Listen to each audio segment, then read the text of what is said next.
Okay.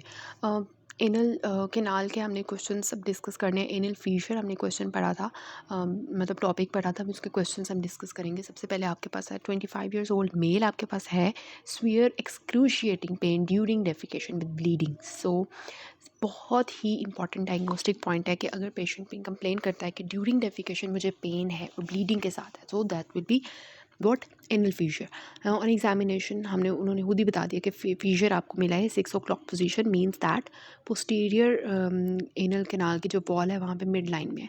ठीक हो गया। डिफाइन फीशर, तो सबसे पहले फीशर को डिफाइन करें कि it is a longitudinal split in the lining of distal anal canal extending from anal verge to dentate line. तो सबसे पहले आपने बताया कि it is a longitudinal split, फिर आपने बताया कि कहाँ पे है, वेयर, तो lining of the distal anal canal के अंदर है, और कहाँ से लेके कहाँ तक है, एक्सटेंशन क्या है, from the anal verge to dentate line.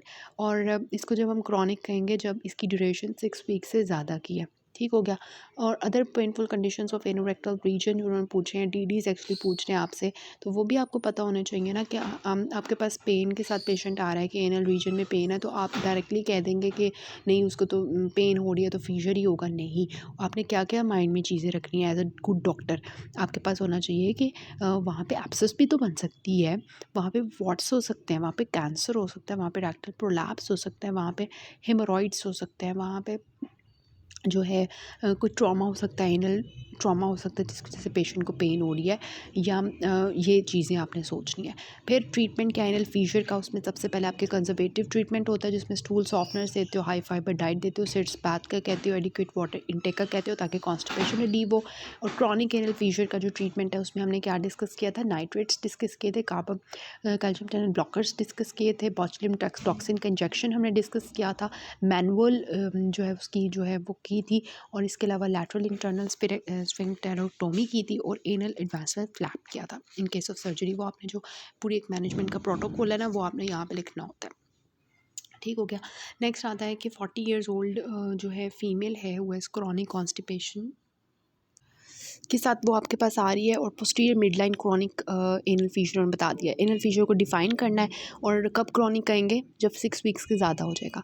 Causes आपने बताने हैं, typical presentation and location of fissure के, तो कॉजेज़ आपने बता देने हैं। मैं आपको बता देती हूँ इसके के जो है कॉजेज़ क्या है, हमारे कॉजेज़ हैं, एक तो जो है ना स्मोकिंग, फास्ट फूड, मतलब वो सारे कॉजेज़ जिसकी वजह से कॉन्स्टिपेशन हो रही है, like lack of exercise, fast food खा रहे हैं बहुत ज़्यादा, और passing of large hard stools, constipation, straining, और क्रॉनिक डायरिया, और इसके अलावा जो है inflammation like Crohn's disease, IBD कोई भी डिजीज़ है, चाइल्ड बर्थ ड्यूरिंग उसके दौरान क्या होता है, वेजाइनल ट्रॉमा हो सकता है।